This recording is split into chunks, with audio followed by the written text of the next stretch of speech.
Unveiling the Enigma of Ancient Chinese Astronomy. Part 1. A Glimpse Beyond Our Skies, the Cosmic Genesis of Chinese Civilization. Forget everything you thought you knew about ancient history. The true architects of Chinese civilization weren't emperors or generals, but the astronomers who mapped the heavens with mind-bending precision. This isn't just about stars. It's about how cosmic observation became the invisible hand guiding one of the world's most enduring cultures. In the earliest whispers of humanity's memory, long before the names of emperors echoed across river valleys and mountain ranges, before scrolls were inked with the ambitions of dynasties, and before palaces rose beneath the weight of cosmic authority, there existed only the boundless sky, silent, eternal, and alive with cryptic patterns that beckoned humanity toward understanding. Imagine, for a single breath, standing on the cold, untouched soil of ancient China before myth and history split apart. Imagine a dark, velvet sky stretching endlessly above you, crowded with stars so bright they seem almost close enough to touch, stars that flicker like messengers carrying warnings or blessings from a realm no mortal had ever reached. Now imagine a small gathering of early sky watchers, figures clothed not in silk or royal insignias, but in furs and rough-woven garments, lifting their faces toward the heavens, their eyes sharpened by generations of watching the night unfold its secrets. They stand in a circle around stones aligned with uncanny precision, as if guided by some ancient calculus. The air is frigid, but none of them move, for tonight the heavens behave strangely. A faint shimmer ripples across the sky, a whisper of movement where there should be stillness, and the watchers stiffen, sensing that something extraordinary is about to reveal itself. This is where the cosmic genesis of Chinese civilization begins, not merely with stargazing, but with a confrontation between humanity and the vast, enigmatic forces of the universe. The ancient Chinese did not look upward for beauty. They looked upward for survival. Their world was a fragile tapestry woven from seasonal rhythms, celestial cycles, and agricultural necessity. To misread the sky was to gamble with famine, flood, or drought. It is here, in this precarious relationship between earth and heaven, that the earliest astronomers emerged. They did not call themselves scientists. Science had no name then, but their work resembled the earliest form of scientific discipline, meticulous, repetitive, ritualistic observation of the celestial dome. Every night, they charted the moon's shifting silhouette, marking each phase with bone-carved tallies. They followed the wandering stars, the planets, long before they understood what planets were. They tracked the sun's path by observing the length and direction of shadows cast by wooden poles planted firmly in the earth. These tools were primitive, yet their conclusions astonishingly precise. And all of it, every scrap of knowledge, was driven by necessity.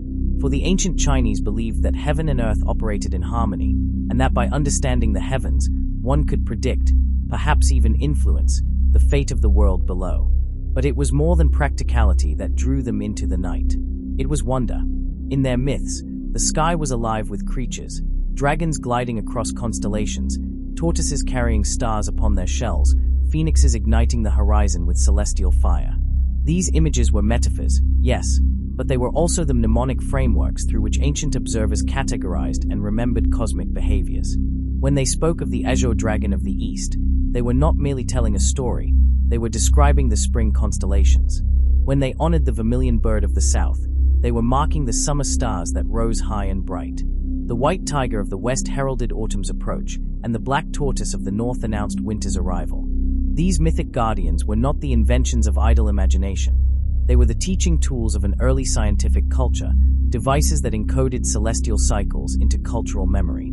Astronomy, for the ancient Chinese, was a blend of myth and mathematics, mystery and method, prophecy and practicality. As the centuries passed and these early sky watchers refined their observations, they began to notice patterns, subtle, recurring rhythms in the heavens that seemed to dictate earthly events. They realized that the moon completed a circuit of phases every 29.5 days. They recognized the solstices and equinoxes not as supernatural events, but as fixed celestial milestones marking the turning of seasons. They understood that certain stars disappeared at particular times of the year, only to re-emerge months later in the opposite part of the sky. From these patterns emerged the earliest form of the lunisolar calendar, a staggering intellectual feat for a people with no written language at the time. By synchronizing lunar months with solar seasons, they created a system capable of predicting harvest times, monsoons, and even the behavior of rivers. And as this calendar evolved, it became more than a tool. It became a symbol of cosmic authority. Only the ruler endorsed by heaven could command the calendar. Only the emperor could declare when a new year began. Thus, the study of astronomy became entwined with political power, for whoever controlled time controlled destiny. But the stakes were far higher than administration or agriculture. In ancient China, cosmic anomalies were interpreted as divine warnings. A solar eclipse was not simply the moon passing before the sun, it was heaven signaling displeasure with the emperor. A comet streaking across the night was not a random celestial wanderer. It was a messenger of calamity, war, or the fall of a dynasty. To misread such signs was to invite disaster not only upon oneself but upon the realm. Thus, royal astronomers became both revered and feared, their accuracy a matter of life or death.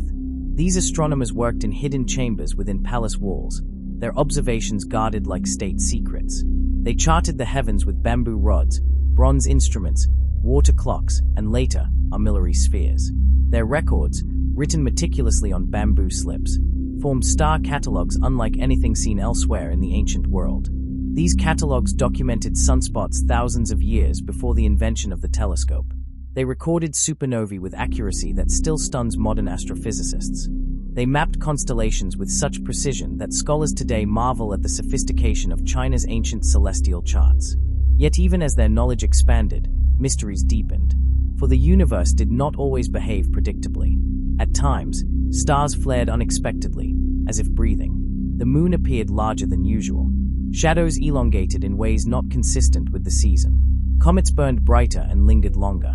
Some astronomers whispered that the heavens were shifting, that something beyond their understanding was altering the cosmic order. One such mystery emerged from the ruins of Taosi, where archaeologists uncovered a circular platform aligned perfectly with the solstices. It was neither a temple nor a simple ceremonial site. It was an observatory, older than any astronomical structure recorded in Chinese history. Its existence suggests that celestial tracking was not an imperial invention, but a cultural instinct stretching back to China's earliest ancestors.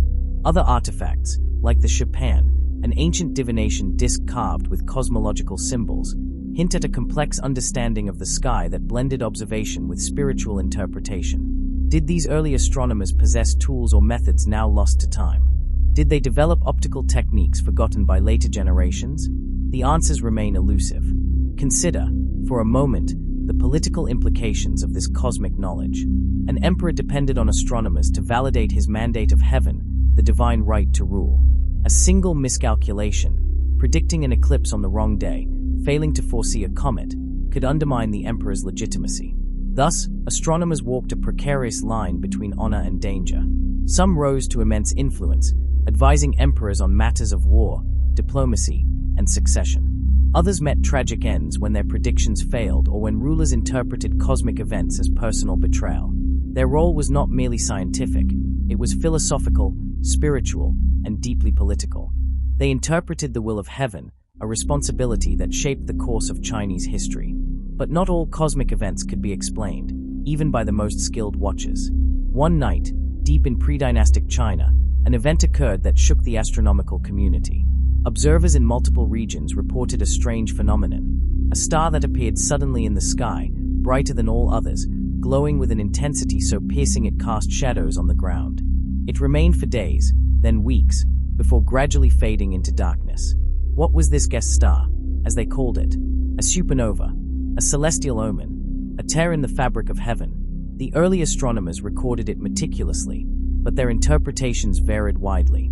Some believed it heralded the birth of a future ruler. Others feared it foretold widespread destruction. Whatever its meaning, it left a mark on their understanding of the universe, suggesting that the heavens were far more dynamic and far more dangerous than they had ever imagined. As their observations deepened, so too did their questions. What powered the movement of the stars? Why did the heavens follow patterns yet sometimes break them? Were the celestial beings of myth representations of cosmic forces? Were the heavens alive, reacting to human actions, rewarding virtue and punishing corruption? Or was there an underlying mechanism, a cosmic engine driving all motion according to laws yet undiscovered? These questions fueled generations of inquiries, debates, and philosophical evolution. The concept of yin and yang emerged from observing the interplay of light and darkness across days, seasons, and celestial cycles. The five elements theory tied planetary movements to earthly transformations: metal, wood, water, fire, Earth, creating a framework that influenced medicine, engineering, architecture, and governance. Astronomy became more than a tool. It became the skeleton upon which Chinese civilization formed its worldview. And so we return to that eerie night with which our story began. The sky watchers stand silently beneath the shimmering darkness, their eyes reflecting the faint ripples of celestial disturbance.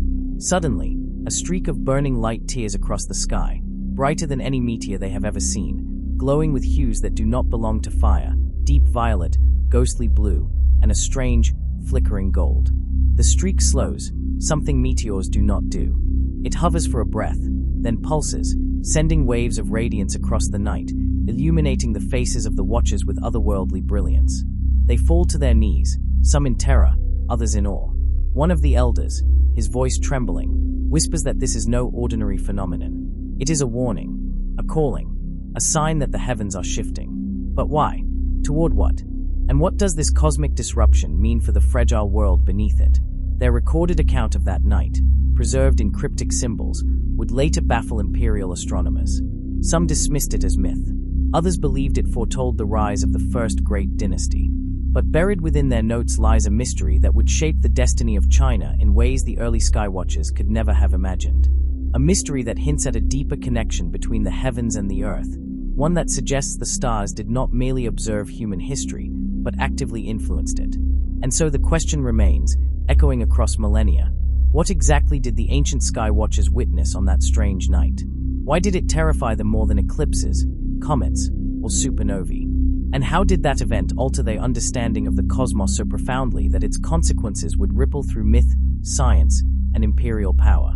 To uncover these secrets, you must journey onward into the next chapter, where dragons shed their symbolic skins and become forces shaping dynasties, where celestial influence weaves itself into the very architecture of power, and where the unseen hand of astronomy guides the rise of empires. The heavens have spoken, but what they revealed is only the beginning. Are you prepared to step into part 2, From Dragons to Dynasties, Astronomy's Unseen Influence, and discover what truly binds the celestial and the terrestrial?